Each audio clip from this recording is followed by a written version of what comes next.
semua kita hormati segenap pengurus DKI Masyarakat Muhsin dan para asatidz yang dimuliakan Allah. Kebetulan hari ini ada Pak Ibu yang saya hormati, Bapak Ibu kita. Terima kasih atas kehadiran Bapak Ibu sekalian. Pertama-tama mari kita bersama-sama menjadikan segenap puji dan syukur kita kepada Allah Subhanahu wa Ta'ala atas berbagai limpahan nikmat dan karunia yang diberikan kepada kita semua, khususnya nikmat iman, nikmat Islam, serta nikmat sehat walafiat.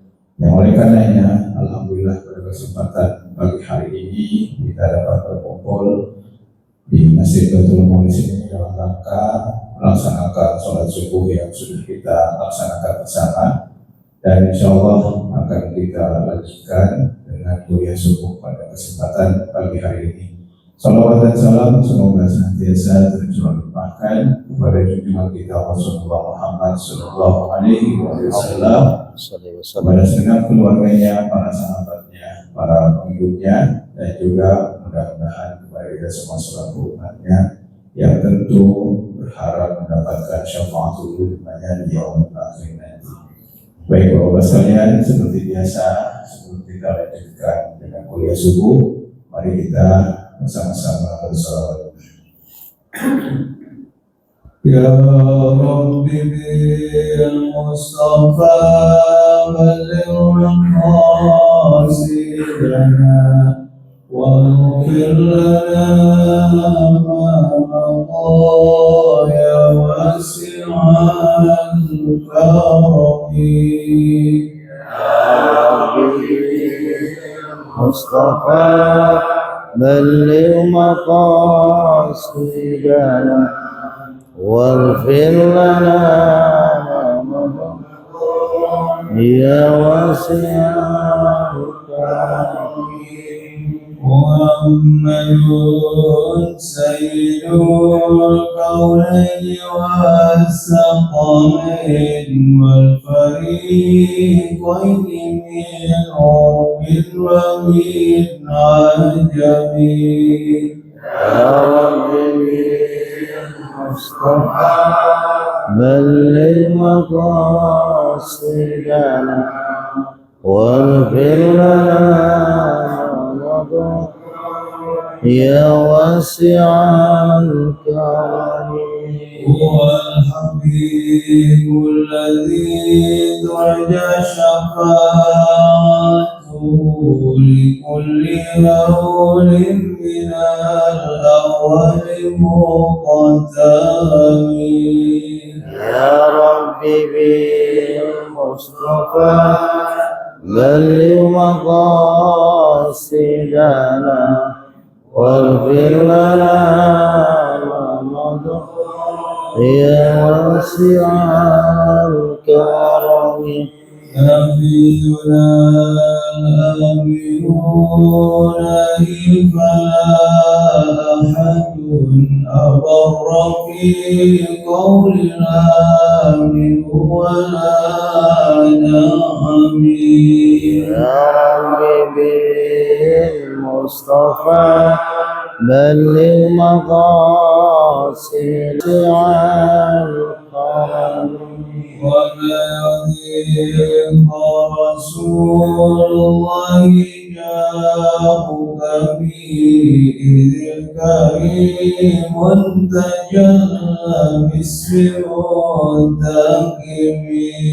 Ya Rabbi bil Mustafa balligh maqasidana waghfir lana ma mada ya wasi'al karami. Mawlaya salli wa sallim daiman abadan alal habibika khairal khalqi kullihim.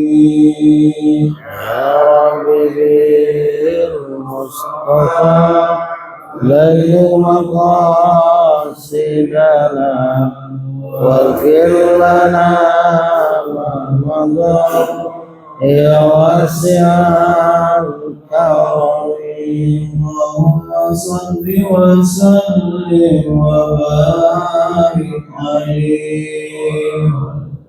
Baik, sebelum kita lanjutkan pada tema kita, mari kita bersama-sama bacakan mengundi suratul Fatihah. Mudah-mudahan dengan barokah pembahasan surah Al-Fatihah, orang tua kita, sanak paman kita, saudara kita, dan segenap kaum muslimin dan muslimat yang telah mendahului kita, semoga Allah terima iman Islamnya, semoga Allah terima kebaikannya, Allah maafkan segala kesalahan dan kesalahannya, dan kita yang masih diberikan kesempatan umur panjang, semoga kita semua dapat memanfaatkan kita dalam rangka taat dan ibadah kepada Allah. Kita doakan pula semoga anak cucu kita menjadi anak cucu yang soleh dan solehah. Kita berharap keluarga kita menjadi keluarga yang sakinah, mawaddah warahmah. Akhir hayat kita semoga akhir hayat yang husnul khatimah. Ila hadiniya wa ala kulli niyatin salihah wa ila hadratin nabi. Al-Fatihah.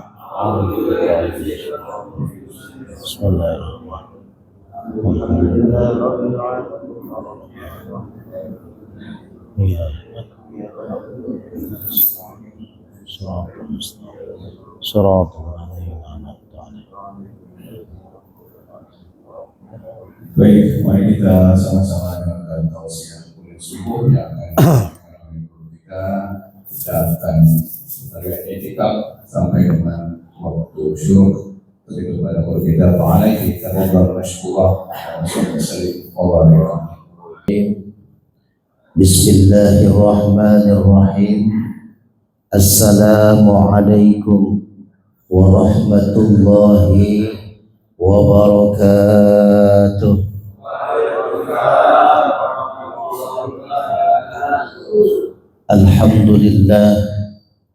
Alhamdulillahilladzi qad a'tana ni'matan katsiratan wa kabiratan lana wa hiya ni'matul imani wal islam.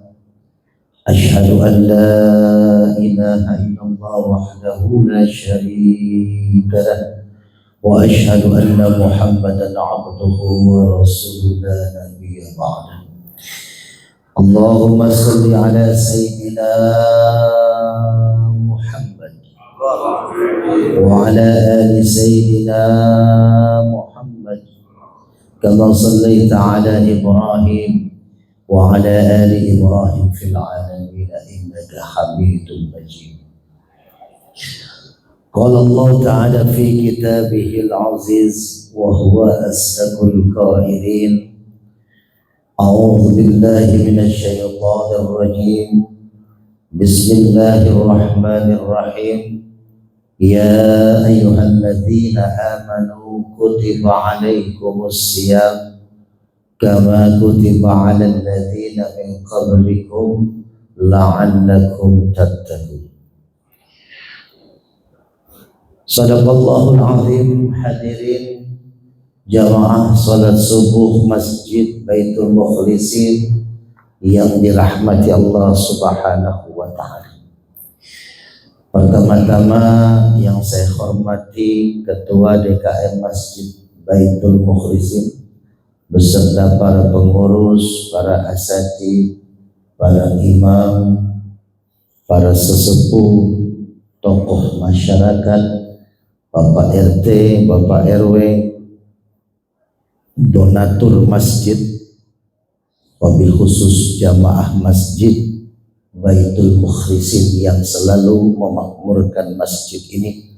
Mudah-mudahan diberikan kesehatan, keberkahan oleh Allah Subhanahu wa ta'ala. Amin ya Allah ya Rabbal alamin.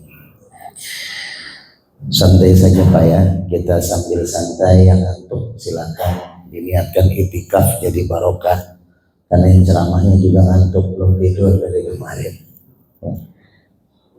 Alhamdulillah, puji syukur bapak-bapak, ibu-ibu, kita bisa dipertemukan kembali dengan Ramadan. Ini hari ke-11. Tadi malam saya mengisi kajian Kultum Ramadan di Masjid At-Tohir di malam ke-11. Hari ini bisa bersua kembali dengan saudara-saudara di Masjid Baitul Mukhlisin. Ini semua atas nikmat syukur kita kepada Allah.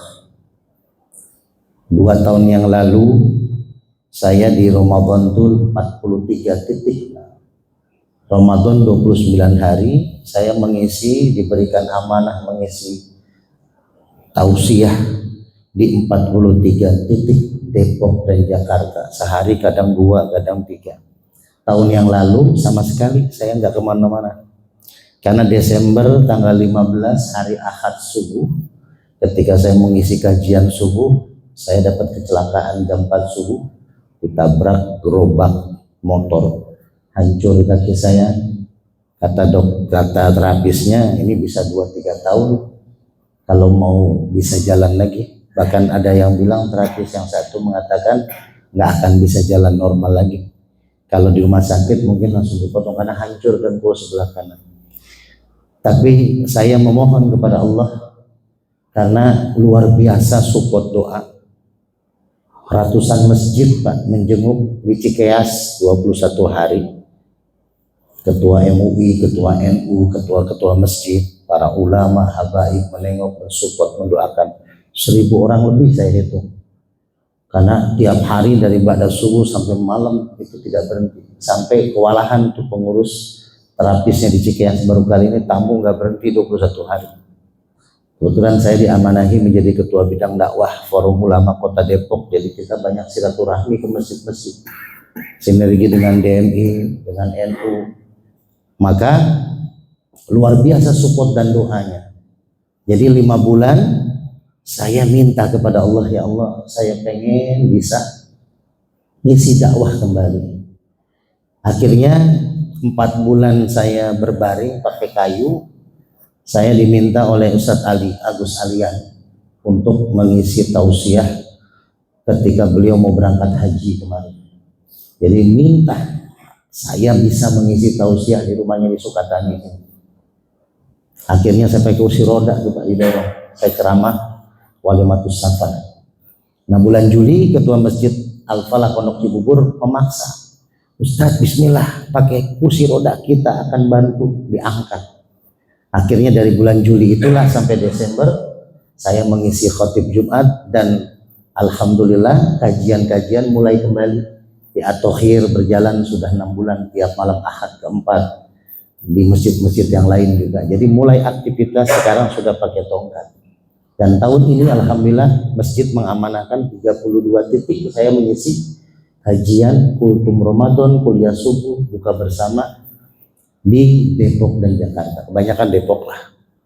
Alhamdulillah besok pagi saya ke Kementerian Koperasi Jakarta, malamnya di Kopassus. Keliling saja Pak, dengan pakai tongkat. Jadi makanya memotivasi juga buat para ustadz yang normal tidak pakai tongkat, yuk semangat berdakwah. Rasulullah bagaimana berdakwah? Dengan nyawa, dengan darah. Maka itu tasyakur binikmah saya. Tak kenal maka tak sayang. Sedikit sebelum kita masuk ke materi, saya lahir di Tanjung Priok Pak. Saya datang ke Depok 2016 awal. Ayah saya orang Subang asli, ibu saya orang Purwakarta, kakek saya orang Jasinga Banten.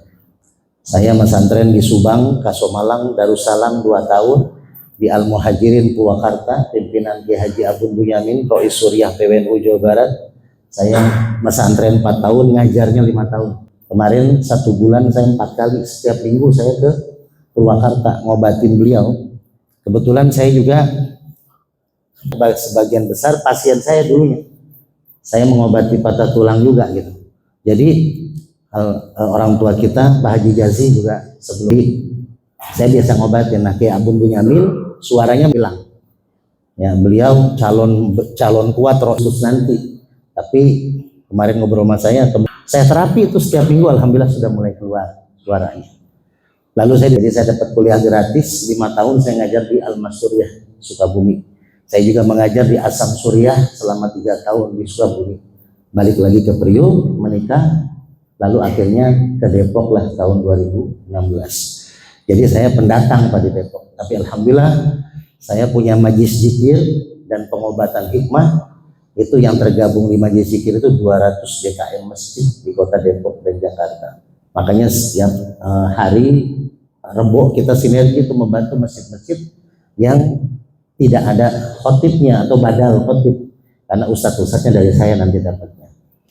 Alhamdulillah, itu sedikit perkenalan. Jadi materi kita pada subuh kali ini sebenarnya kalau dijabarkan panjang Pak ini, tapi insya Allah karena saya pengen silaturahmi kita nggak putus sampai dengan Ramadan ini, jadi saya pengen pakai contoh Kang Teguh, maaf, itu aqua, bukan buat minum ya, tausuk. Nanti yang bisa jawab saya kasih hadiah Pak, minyak Al-Hikmah. Mungkin sebagian ada yang tahu kan, udah pernah saya bagi. Ini saya setiap masjid saya niatkan satu Ramadan ini 1000 minyak saya bagikan.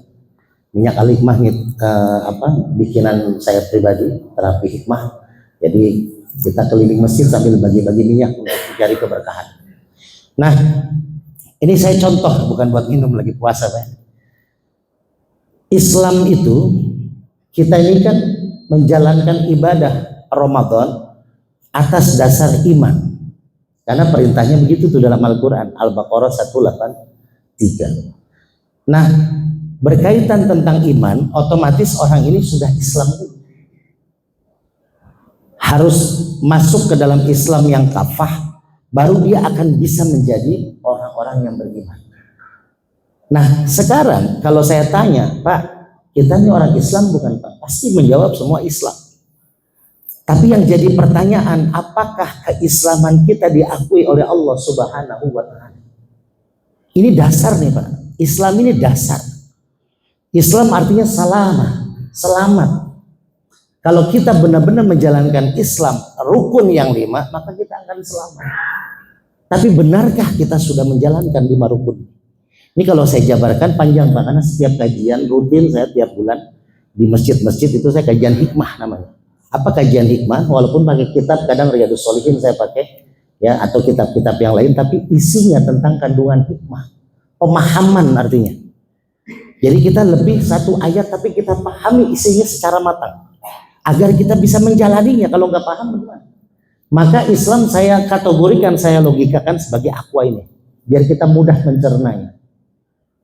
Islam itu dipegang oleh 5 rukun. Orang yang mengaku Islam berarti dia harus menjalani 5 rukun Islam. Pertama, syahadat. Saya logikakan sebagai jempol tangan saya. Yang kedua, sholat sebagai telunjuk. Yang ketiga, zakat sebagai jari tengah. Yang keempat, puasa sebagai jari manis. Dan yang kelima adalah haji sebagai kelingking. Ini saya pegang Pak Aqua. Pakai 5 jari kuat nggak Pak? Nggak jatuh ya? Kuat Pak. Mau digini-giniin juga kuat. Berarti orang Islam yang menjalankan 5 rukun Islam ini berarti kuat Islamnya Pak. Ini belum kita pahami nih satu-satunya. Sekarang orang mengaku Islam tapi dia tidak berangkat haji Pak. Kita copot kelingkingnya. Masih bisa disebut Islam Pak? Masih. Kenapa? Karena kuat nih akuanya nggak jatuh. Tapi alasannya adalah karena haji bagi yang mampu. Kalau nggak mampu nggak wajib haji Pak. Jangan maksain diri sampai ngutang-ngutang, jual rumah, jual tanah untuk berangkat haji. Karena haji bagi yang mampu. Kalau belum dipanggil Pak, kalau belum ada getaran hati, banyak orang-orang yang mampu belum berangkat haji. Tapi banyak orang yang tidak mampu secara nominal uang bisa berangkat haji. Itu panggilan, tapi memang harus kita paksakan kalau kita memang sudah mencapai nasabnya secara materi.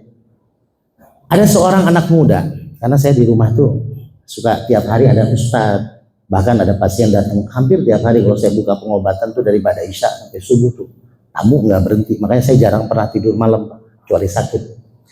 Jadi tamu-tamu saya datang biasa ustadz ngumpul di rumah lah.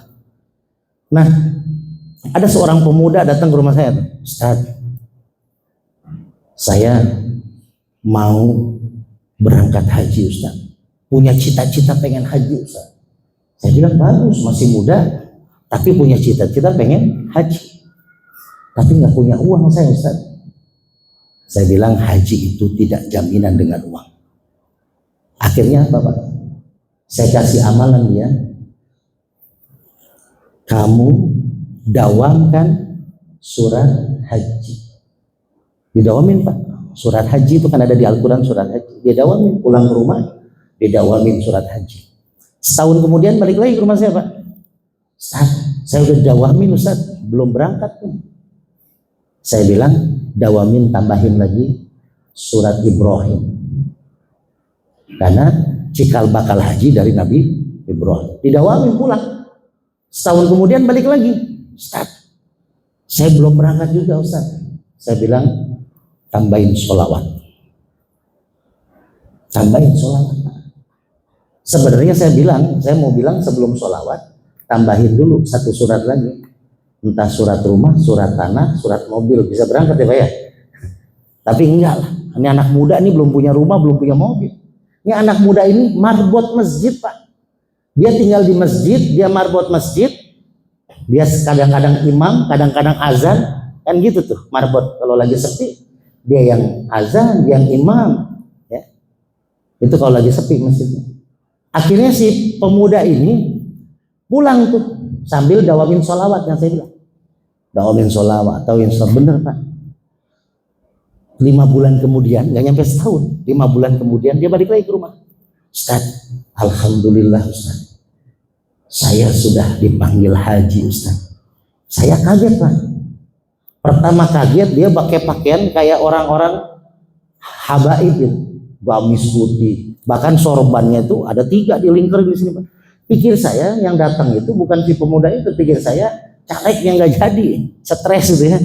Kan begitu tuh zaman pilkada, kalau ada caleg nggak jadi itu ya, pada stres. Nah ternyata si pemuda yang saya curigain lagi, ini bukan waktunya haji. 5 bulan itu belum masa haji, masih 2-3 bulan lagi. Saya bilang, loh kok bisa kamu bisa dipanggil haji? Saya bilang gitu Pak. Dia bilang apa? Pulang dari rumah Ustadz 5 bulan yang lalu, saya baca sholawat di jalan tuh. Nih Pak, keberkahan sholawat, dawamin sholawat. Innallaha wa malaikatahu yusalluna 'alan nabi.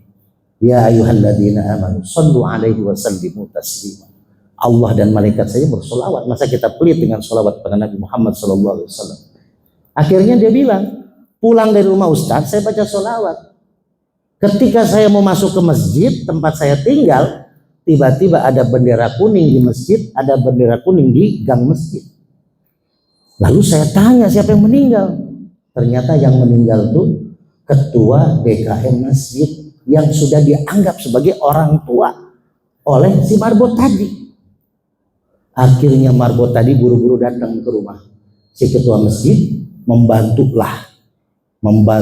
melayani keluarga besar si ketua masjid. Dimandikan, dikuburkan, disolatkan. Langsung setelah itu apa? Membantu tahlilan Pak sampai 7 malam. Wah dia beres-beres gelar tikar, gelar sejadah, nyiapin cemilan, bikinin kopi teh. Setelah 7 hari tahlilan selesai, keluarga besar si istrinya ketua masjid ini, ya si Pak Haji ini kan meninggal nih. Nah istri sama keluarganya kan ngumpul tuh selama 7 hari nginep. Dipanggillah si marbot ini. Karena tanda terima kasih nih, selama 7 hari dilayani keluarga dari almarhum Pak Haji. Ditanyalah sama keluarga besar si Pak Haji, si Bu Haji itu. Nah, kamu sudah menikah nak? Belum. Nih kami lihat kamu akhlaknya baik. Kamu orang yang soleh, kamu orang yang rajin. Kamu sudah punya calon nak? Belum. Ya sudah kalau begitu, kalau kamu mau, ini Bu Haji kan baru meninggal suaminya. Nah nanti masa idah selesai 4 bulan 10 hari. Kami keluarga besar kepengen kamu jadi penerus Pak Haji. Jadi suaminya Bu Haji. Mau nggak? Si marbot ini bilang apa Pak? Mau. Nah akhirnya 4 bulan 10 hari nikah sih. Marbot sama Bu Haji. Dipanggilnya apa Pak? Nah itu. Jangan terlalu serius lah. Dipanggilnya Pak Haji. Tuh Pak. Jadi syaratnya kalau pengen berangkat haji, ya, kalau nggak punya duit, belum punya rumah, ya, belum punya rumah, nikahin Bu Haji, dipanggil Pak Haji, jangan terlalu serius, itu ya Pak, kalau ngantuk begitu tuh. Jadi haji ini nggak wajib Pak, bagi yang mampu aja. Jadi kalau nggak mampu mah jangan dipaksain haji. Nah nantilah kita bahas secara lengkapnya ada caranya biar bagaimana caranya kita berangkat haji menurut pandangan Allah. Kita belum berangkat tapi dapat pahala haji nantilah kalau kita diundang kajian lagi di bulan-bulan haji. Yang keempat, kita lepas nih Pak Aqua, kita lepas Islam. Orang mengaku Islam tapi tidak puasa di bulan Ramadan. Masih disebut Pak Islam? Masih, karena puasa pun bagi yang mampu. Yang head nggak perlu puasa, yang nifas nggak perlu puasa, yang sakit bahkan tidak diwajibkan puasa. Anak-anak tidak wajib puasa, orang gila juga tidak wajib puasa. Maka kalau di pasar banyak yang ngerokok siang-siang, nggak usah dimarahin Pak, orang gila itu. Ya. Karena nggak wajib puasa orang gila mah. Jadi puasa itu bagi yang mampu. Kalau nggak mampu, nggak wajib puasa. Nah ini masalahnya Pak. Ini bulan puasa nih, ini Ramadan nih. Sekarang kita udah hari ke-11 lah. Tinggal 19 atau 20 hari lagi. Yang jadi masalah, sudahkah tahun ini menjadi Ramadan terbaik kita? Apakah Ramadan tahun ini sama dengan Ramadan kita yang lalu? Adakah jaminan Ramadan kita bisa sukses? Dan apa rahasianya agar Ramadan kita menjadi la'allakum tattaqun? Dan yang kedua, apa? Ghufira lahu ma taqaddama min dzanbi. Itu yang dicari Pak buat Ramadan. Maka di malam nisfu Sa'ban kemarin ngadain acara enggak? Pak Ustaz di sini ya. Ngadain ya.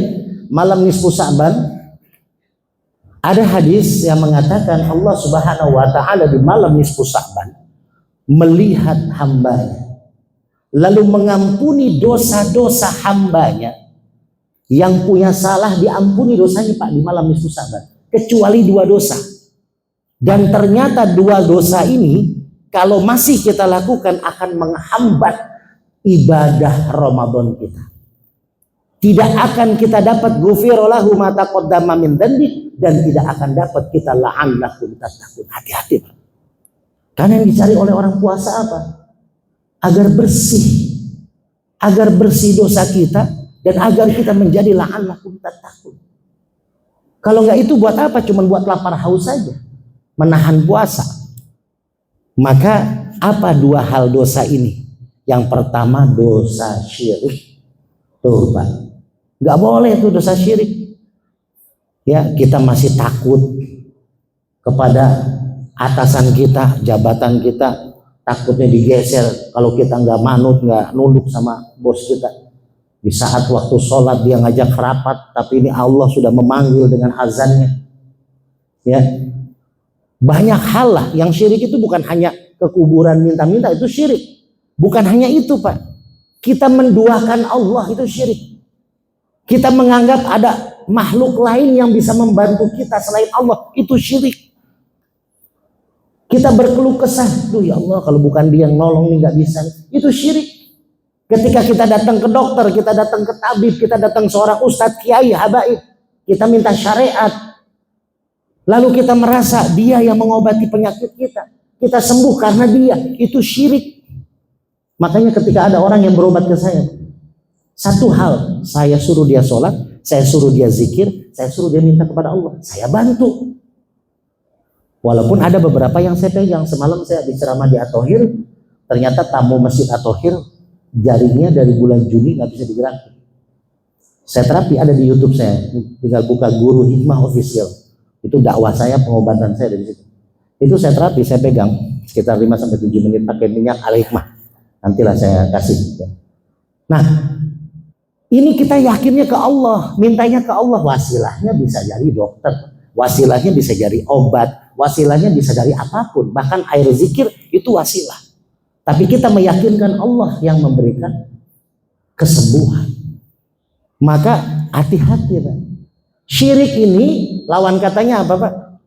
Iman. Kalau orang yang menjaga iman, insya Allah akan terhindar dari syirik. Nah, ayatnya yang akan menjadikan iman kita kuat. Karena syarat puasa adalah apa? Iman. Ya ayyuhalladzina amanu, hai orang yang beriman, telah diwajibkan atas kamu berpuasa. Lalu yang kedua ada hadisnya, man shoma ramadhana imanan, barang siapa yang berpuasa Ramadan imanan, syaratnya dengan iman. Bagaimana agar menumbuhkan iman kita di hati kita? Surat Ali Imran ayat 110. Sambung Pak, dapat minyak al-hikmah. Kuntum khairu ummah. Ada yang jawab? Lanjutannya? Ukhrijat linnas. Kak Usub, Pak Kiai itu kasih minyak al-hikmah Abah Suka. Ada nomor saya, ada channel YouTube saya. Dibantu subscribe. Ini bukan minyak wangi ya, Ustaz, minyak urut. Minyak al-hikmah. Kuntum khairu ummah ukhrijat linnas ta'muruna bil ma'ruf wa tanhauna 'anil munkar wa tu'minuna billah. Pak, hati-hati Pak. Ini kajian hikmah begini. Banyak ayat yang ketika Allah turunkan panggilan iman adanya di awal. Ya ayyuhalladzina amanu kutiba alaikumusiyam. Al-Baqarah 183. Lalu yang dibacakan oleh imam tadi kita di rakaat pertama, ya ayyuhalladzina amanu sta'inu bisabri was. Siapa yang ngacung yang jawab pesolah? Kasih minyak kan. Yang udah jawab udah satu aja. Terus 10 diborong sama Pak Kiai. Itu ayatnya di awal tuh. Surat apa tuh Pak? Ya ayyuhalladzina amanu sta'inu bisabri wasolah. Al-Baqarah ayat. Ayo. Mirip sama surat Al-Baqarah. Ya ayyuhalladzina amanu kutiba alaikumusiyam. Tinggal tengahnya doang yang beda. Awalnya sama belakangnya sama. 1 sama 3. Tengahnya apa Pak? 153. Jadi awal ayatnya ya ayyuhalladzina amanu. Tapi kalau ayat ini surat Ali Imran ayat 110, imannya di akhir. Kenapa? Karena ini adalah rahasia. Iman yazidu wa yanqus. Iman itu kadang naik, kadang turun. Untuk menjaga iman kita agar terus naik, maka apa? Ukhrijat. Keluar dari rumah. Jangan bulan puasa di rumah terus. Saya selama Ramadan Pak, jarang di rumah. Dari sore saya berangkat, pulang tuh dini hari. Kadang jam 2 pagi, kadang jam 3 pagi. Nggak pernah tidur saya. Emang sebelum Ramadan pun nggak pernah tidur. Saya tamu datang. Tapi khusus Ramadan, pasien saya tutup. Saya khusus untuk berdakwah dan bersilaturahim. Jadi pengobatan saya tutup kecuali darurat. Kayak tadi di Masjid At-Thohir. Atau di beberapa masjid setelah saya ngisi kajian. Malam biasanya ya. Kalau subuh kan nggak ada kopi, Pak, nggak ada ngerokok. Jadi kalau ngobatin tuh sambil ngopi enak ya Ustaz ya. Itu. Jadi makanya saya kalau di bulan Ramadan saya off pengobatan kecuali darurat. Nah, ukhrijat keluar Pak. Ajak orang berbuat baik, ta'muruna bil ma'ruf. Ayo ajak sholat tarawih di Masjid Baitul Mukhlisin. Ayo ajak sedekah di Baitul Mukhlisin. Hati-hati Pak, di penghujung akhir Ramadan sering turun Lailatul Qadar. Biasanya 21, 25, 23, 25, 27, 29. Maka kalau masjid ada yang mengadakan i'tikaf di 10 hari terakhir, manfaatin itu Pak. Manfaatin, sedekah ke masjid, titip uang ke masjid. Saya titip uang selama nanti 10 malam terakhir i'tikaf. Maka sahurnya dari saya. Patungan Pak kalau bisa, biar semua dapat pahalanya. Kenapa? Karena kalau kita berinfak, bersedekah, lalu saat itu dipakai makan sahur oleh orang-orang yang beriktikaf, Lailatul Qadar turun, maka Bapak seperti memberikan sahur selama 83 tahun umur Bapak. Nggak nyampe Pak umur kita 83 tahun. Bapak nitip ke Masjid Baitul Mukhlisin uang 1 juta rupiah buat kegiatan di 10 hari terakhir. Lalu turun Lailatul Qadar dengan uang Bapak tuh makan kopinya di sini. Maka sama dengan Bapak berinfak 1 juta selama 83 tahun, tinggal kali pakai kalkulator. Makanya berbuat baik, cegah kemunkaran. Kita punya anak masih muda, udah jangan sahur on the road lah. Di Jakarta Selatan kejadian tawuran. Udah makmurin masjid, makmurin musola. Sahur aja di masjid di musola, jangan keliling-keliling. Nah itu mencegah kemunkaran. Kalau orang yang mengajak kebaikan, mencegah kemunkaran, keluar dari rumahnya, maka dia berarti kuntum khairu ummah, sebaik-baiknya umat, dan akan Allah berikan ziyadah iman, tambahan iman. Ini syarat pertama Pak. Kalau pengen diterima puasa kita Ramadan, maka iman kita pertambah dengan mengajak kebaikan, mencegah kemunkaran. Yang kedua, Di malam nisfu Sa'ban Allah mengampuni dosa hambanya kecuali dosa orang yang masih bersengketa dengan sesamanya. Orang masih ribut antara orang tua dengan anak, suami dengan istri, kerabat, sahabat, nggak diterima. Maka saya muncul ini Aqua, Cleo. Nah ini Cleo nih Pak. Apa sih? Saya bukannya punya saham di Cleo ya, tapi kalau ada yang kenal sama bos Cleo boleh nih, brand ambassador. Cleo itu C-nya itu cintai sesama. Artinya apa? Dalam bulan Ramadan syarat diterima puasa kita itu kita nggak boleh ada permusuhan di antara kita. Bahkan ketika Rasul naik khutbah Idul Fitri, ketika Rasul mau berkhutbah, malaikat Jibril berdoa dan diamini oleh Rasul. Apa doanya salah satunya? Jangan kau terima ya Allah ya Rabb puasanya hambamu yang dia masih menyakiti orang tua, suami dengan istri, dan sahabat dengan sahabat. Tuh Pak, gak boleh. Cintai sesama berarti dia mencintai Allah. Innallaha fi aunil abdi madamal abdu aiman kanal abdu fi auni akhi. Allah akan menolong hambanya, Allah akan menyayangi hambanya ketika hamba-hambaku itu menyayangi orang lain dan menolong orang lain. Jadi makanya di bulan Ramadan ini kan sudah dilihatkan bagaimana orang saking semangatnya ngasih takjil, orang berbuka puasa ngadain bukber sana sini segala macam, itu tanda untuk mencintai sesama. Maka syarat diterimanya puasa kita C, cintai sesama. Lalu L-nya apa? Nah ini L, ABC L. L-nya luruskan niat. Ada hadis, dua hadis konteksnya sama, tapi makna di awalnya berbeda. Man soma Ramadana. Yang kedua man qoma Ramadana. Selanjutnya sama. Imanan wahtisaban ghufira lahu ma taqaddama min dhanbi. Barang siapa orang yang berpuasa Ramadan. Yang kedua hadisnya barang siapa orang yang mendirikan ibadah di bulan Ramadan. Tapi syaratnya mesti dua. Pertama imanan, yang kedua ikhtisaban. Artinya apa ikhtisaban? Luruskan niat. Artinya ikhtisaban kita melakukan puasa, melakukan sedekah, melakukan tadarus Quran, melakukan zakat, melakukan tarawih, melakukan kajian-kajian di bulan Ramadan lillahi ta'ala, karena Allah, bukan karena yang lain. Makanya teman-teman Ustadz banyak yang japri saya, Masya Allah Kiai, wah kenceng proyek nih Kiai, sampai 32 jadwal sebulan. Saya bilang ini bukan kenceng proyek. Pertama, saya memang niat silaturahim. Yang kedua, saya melatih kaki. Kalau kaki didiemin terus, nggak akan bagus-bagus. Saya bilang. Buktinya terapis mengatakan bisa 3 tahun saya baru bisa jalan. Tapi alhamdulillah, 5 bulan kita berjalan berdakwah, diolesin tiap hari. Saya urut sendiri pakai minyak alikma. Alhamdulillah, kita jalan. Saya sebenarnya lepas tongkat pun sudah bisa, tapi belum kuat, yang dipaksakan.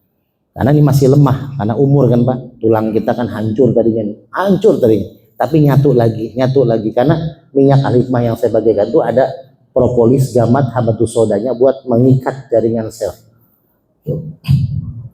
Jadi ini Pak, ikhtisab, niatnya karena Allah puasa kita, bukan karena yang lain. L, luruskan niat. Yang ketiga, E-nya apa? E-nya adalah evaluasi amalan-amalan kita di bulan Ramadan dan jaga emosi kita. Hati-hati nih Pak, 11 Ramadan, pertengahan Ramadan, apalagi di akhir Ramadan, emosi makin tinggi Pak. Awal-awal kan emosi masih kuat lah awal puasa, tapi mau pertengahan mau akhir, DKM masjid ngelihat jamaah tambah lama tambah maju, ya tambah maju atau tambah mundur keluar ya. Mundurnya keluar. Tadi malam di Masjid At-Thohir Pak, saya udah masukin YouTube, bisa dilihat di YouTube Guru Hikmah Official. Tarawih terlihat di CCTV masjid terhitung 1.300 lebih jamaah yang hadir. Sampai ketua DKM masjidnya bilang ini luar biasa yang hadir, saya tanpa ke basement penuh membludak. ketika saya ngisi ceramah semalam 1.300 orang. Ya wajar, Masjid At-Thohir kan selain besar masjidnya ada tempat rekreasinya gitu ya. Tapi masjid-masjid kita pun sebenarnya nggak kalah bisa penuhnya.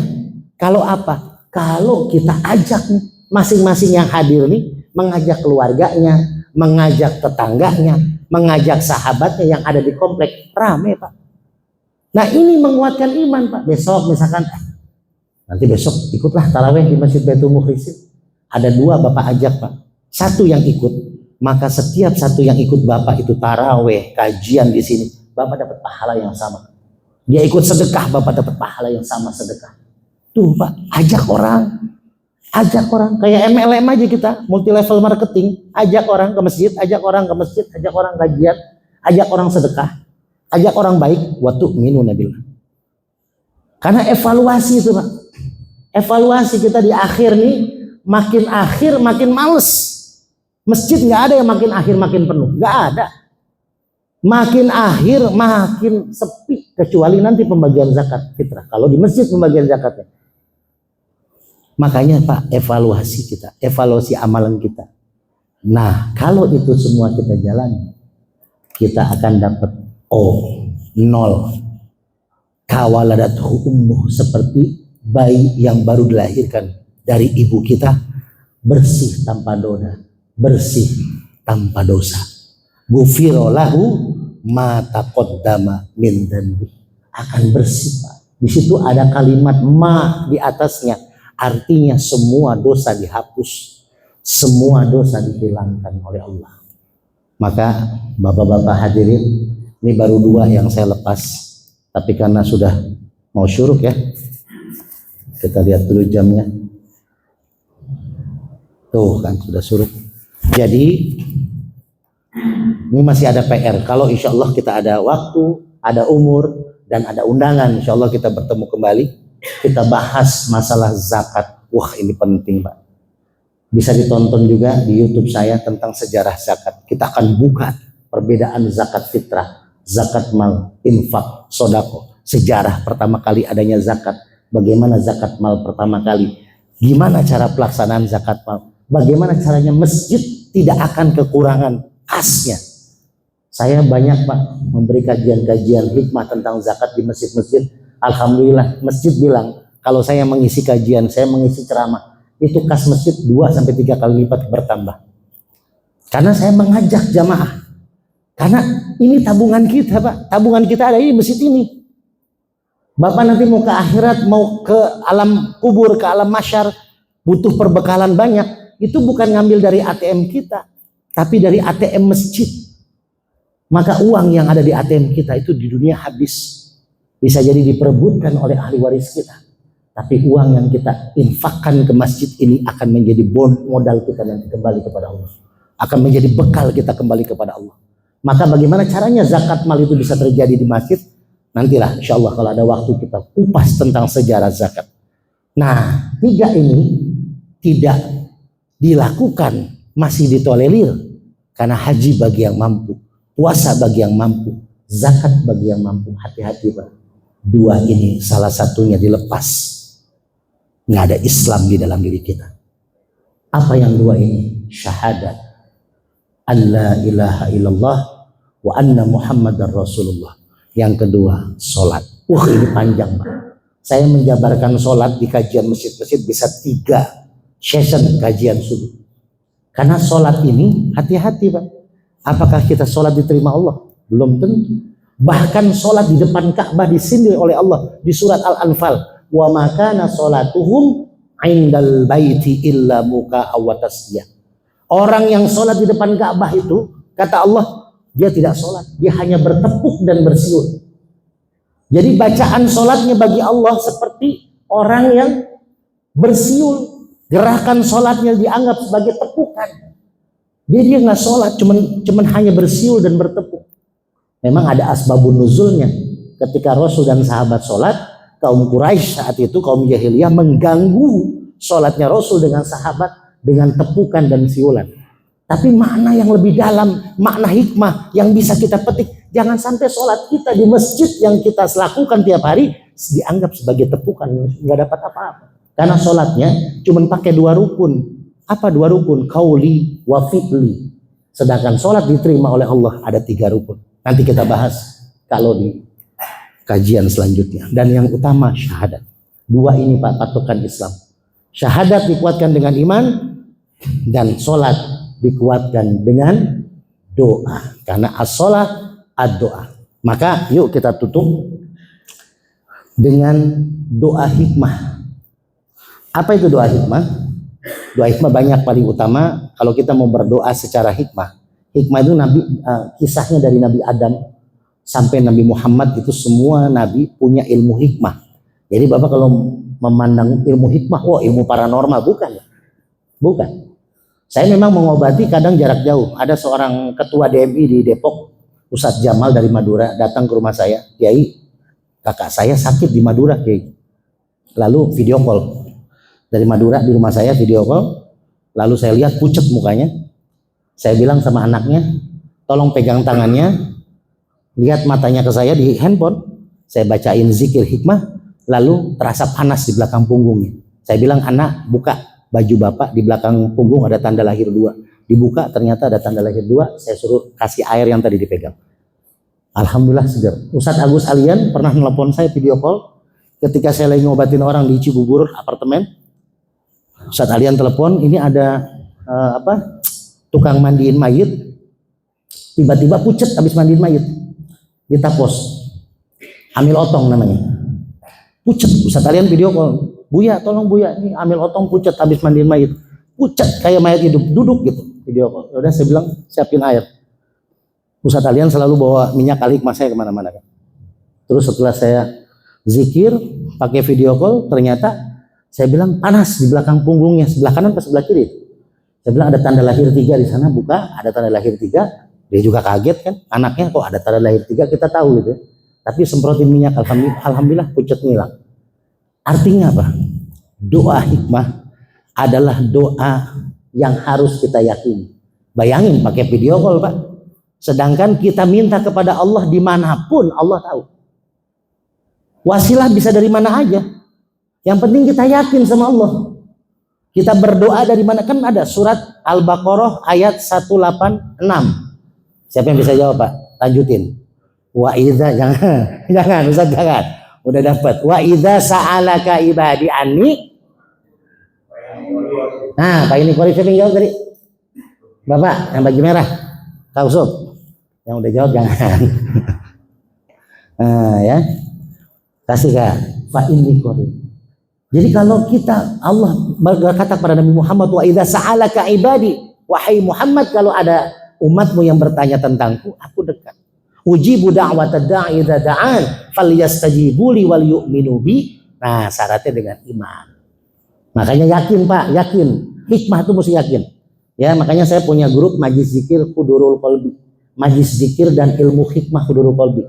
Itu saya punya grup WA juga. Tapi saya majlis zikirnya itu keliling rumah-rumah. Kalian ngobatin zikir, termasuk di Ciherang di tempatnya Pak Haji pernah saya zikirin akbar. Jadi majlis zikir itu ada Pak Wali Kota Depok, Pak Sofyan Sori, ada DKM Masjid, ketua-ketua partai, ada semua di situ.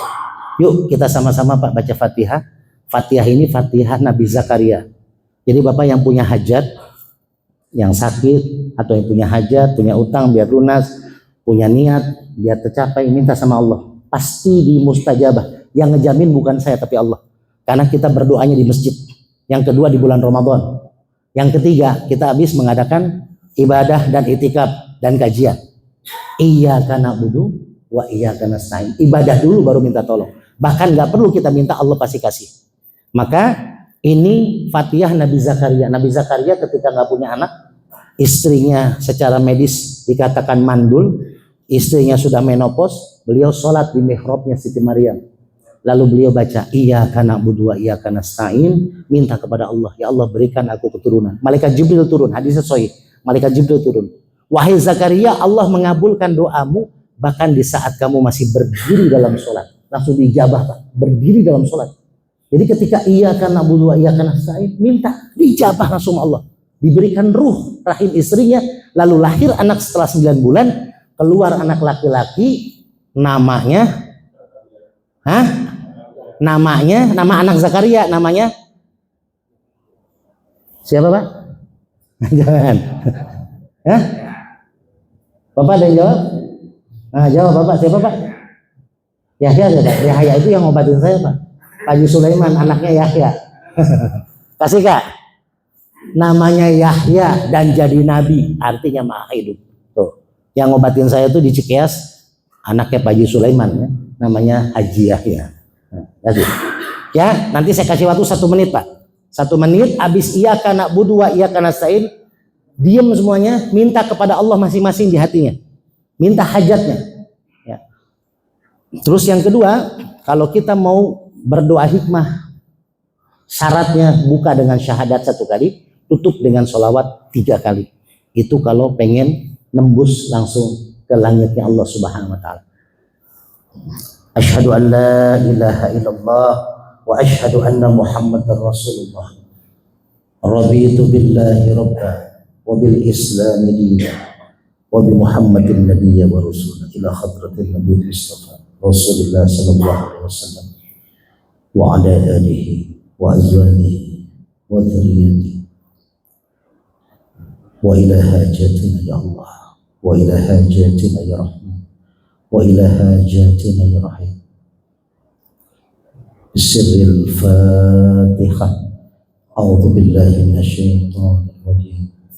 Bismillahirrahmanirrahim. Alhamdulillahi rabbil alamin. Arrahmanir rahim. Maliki yaumiddin. Iyyaka na'budu wa iyyaka nasta'in.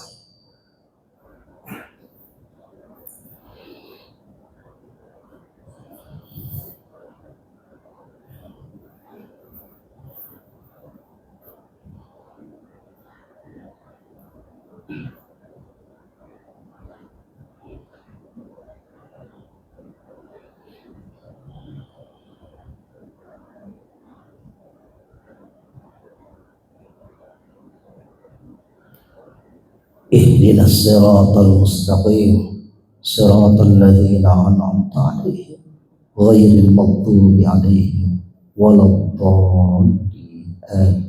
اللهم صل على سيدنا محمد. اللهم صل على سيدنا محمد. اللهم صل على سيدنا محمد. والعفو منكم والسلام عليكم ورحمة الله وبركاته. Afwan Ustaz. Kita pada hari ini, terima kasih kepada Bapak sekalian, mari kita duduk menyaksikan dan bersama-sama membacakan doa Tahiyatul Majlis. Subhanallah wa bihamdihi asyhadu an la ilaha illa anta astaghfiruka wa atubu ilaik. Assalamualaikum warahmatullahi wabarakatuh. Waalaikumsalam warahmatullahi wabarakatuh.